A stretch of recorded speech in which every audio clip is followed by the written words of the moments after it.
I don't know why Chris won't put him on the phone. I don't know. Chris is probably. Oh, we got him. Now, do we have Max Holloway on the phone right now? We speaking. Hey, Yes. buddy, it's Jim and Matt. How you doing? What's up, champ? Good, boss. How you doing? Good. We are extremely psyched for this fight. I wanted to ask you, too, because we rewatched your first fight with Dustin. And, again, that was your first UFC fight, and you were so much younger then. What is your mentality going into this first rematch with a guy who's actually beaten you? You know, first things first, you hear me? You need to put it away. I know you're trying to bring it out. You need to put that thing away, bro. I can't help it. I know Matt is not saying anything because he might be enjoying it, but I'm going to speak up for him and say, put that thing away. Not only is he enjoying it, Matt's the one who took it out. First of all, you can't prove that. Hey, Max, I heard you were just hanging out with Aljo. Is that true? The Funk Master? Oh, yeah. The Funk Master invaded Hawaii? Yeah, he's a man. I love Aljo. We're talking about you. Yeah, he's dope. Listen, man, you guys treat him so good over there, man. He has a great time. I'm afraid he's not going to come back, though, when he goes over there. No, he's going to go back. We love him there. That's all right. I love training with him. Great guy. He loves our food. He loves our culture. He embraces us, and we got to embrace him. Good people. You know, water seeks its own level. That's why you guys are hanging out. You guys are both good people. Yeah. Thank you, boss. So how are you going into this this rematch with again, because you haven't lost in so long?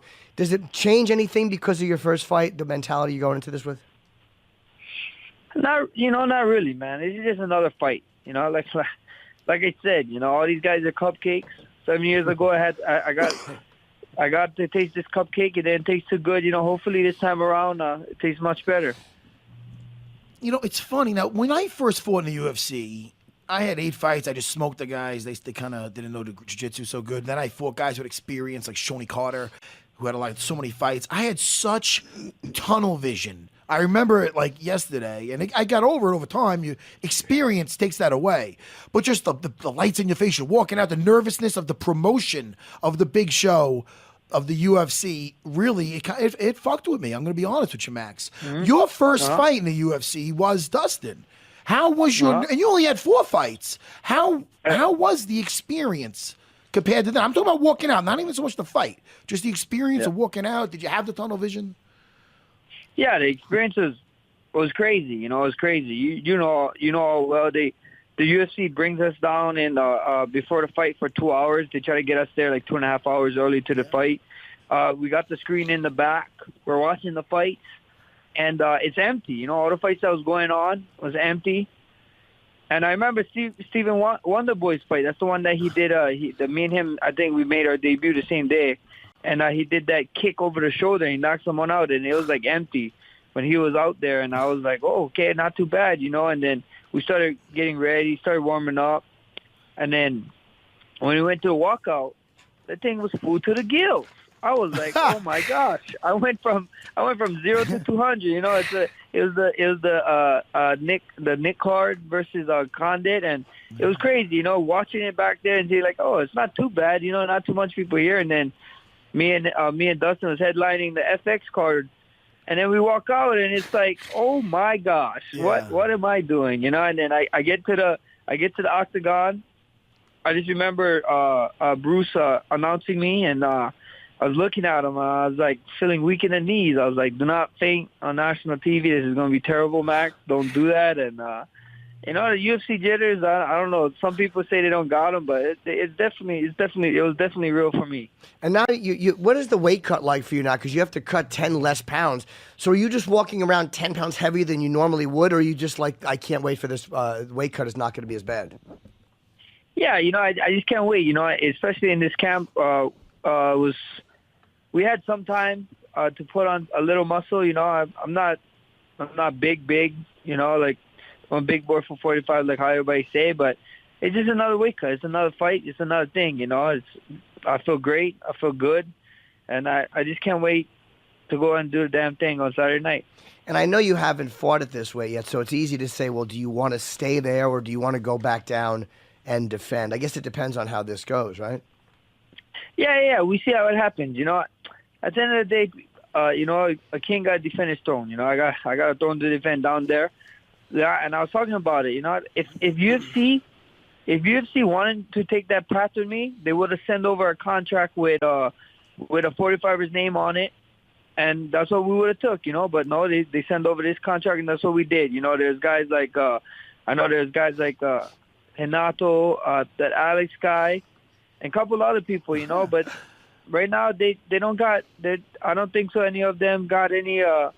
They only got one win in the top 10, you know, or top 5 guys, you know. So I think so. UFC just wants them to bake a little, you know, let them fruition, and we see what happens.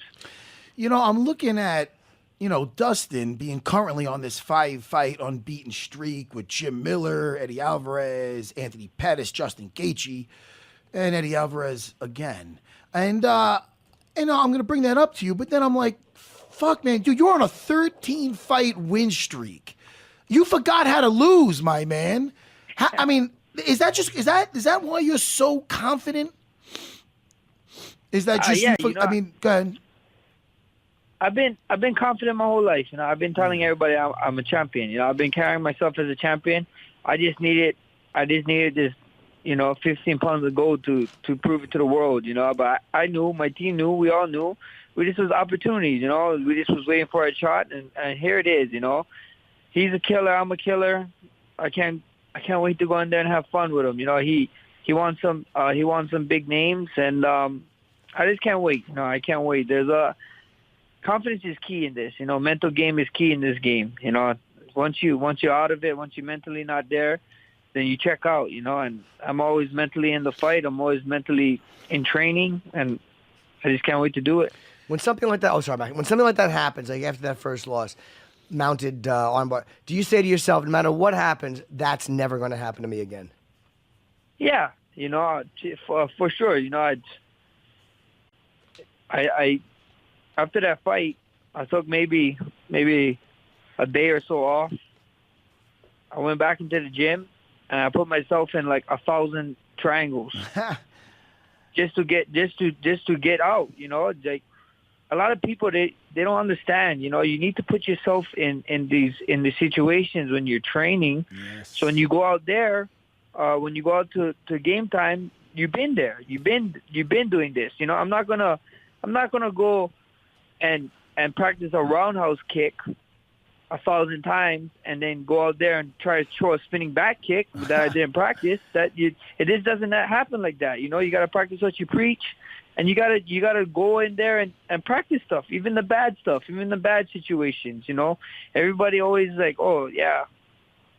Well, everybody likes being the hammer in this sport, but when it's time to be the nail, you see the difference of who's good and then who's great.